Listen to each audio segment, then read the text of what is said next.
So here's what I'm seeing about this graph. I'm seeing 3 zeros. I also see, so thinking back to some stuff that we looked at in section 1, it's 3.1. See how this is ending? So I know if it's an x cubed function, it's going to look like ending behavior is going to go like this, right? As I go out to negative infinity, y goes down to negative infinity. As x goes out to positive infinity, y goes up to positive infinity, or it could be flipped around the x-axis. With this one, I'm seeing as x goes out to negative infinity, y goes down to negative infinity, and as x goes out to positive infinity, y also goes down to negative infinity. So this is like a x squared or an x to the 4th or x to the 6th, okay? So it's an even powered polynomial. So that tells me, even though it only touches the x-axis 3 times, there's going to be a 4th zero somewhere. And what I'm seeing is happening at x equals 2. See how it bounces off the x-axis? So that has multiplicity 2.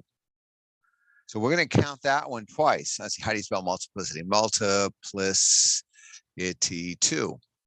So what I'm going to do is I'm going to write x plus 2. That takes care of the negative 2.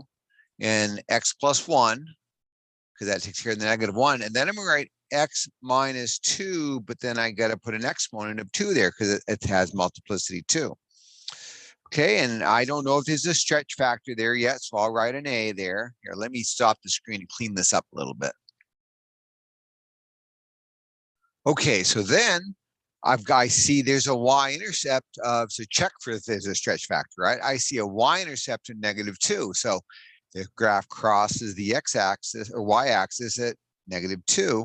So since x is 0 and y is negative 2, and I want to find out if there's an A, we're going to replace x's with zeros and y's with negative 2.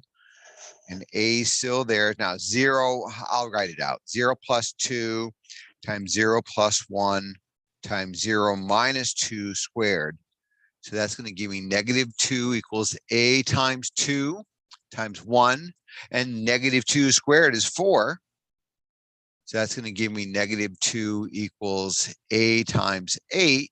So if I divide both sides by 8, A equals negative 2 over 8, which is negative 1 over 4. And I'm glad it's negative because normally 4th degree equations open up and A has to be negative in order for this to open down like this is. So what the final answer going to be that Mathix or my open math is looking for?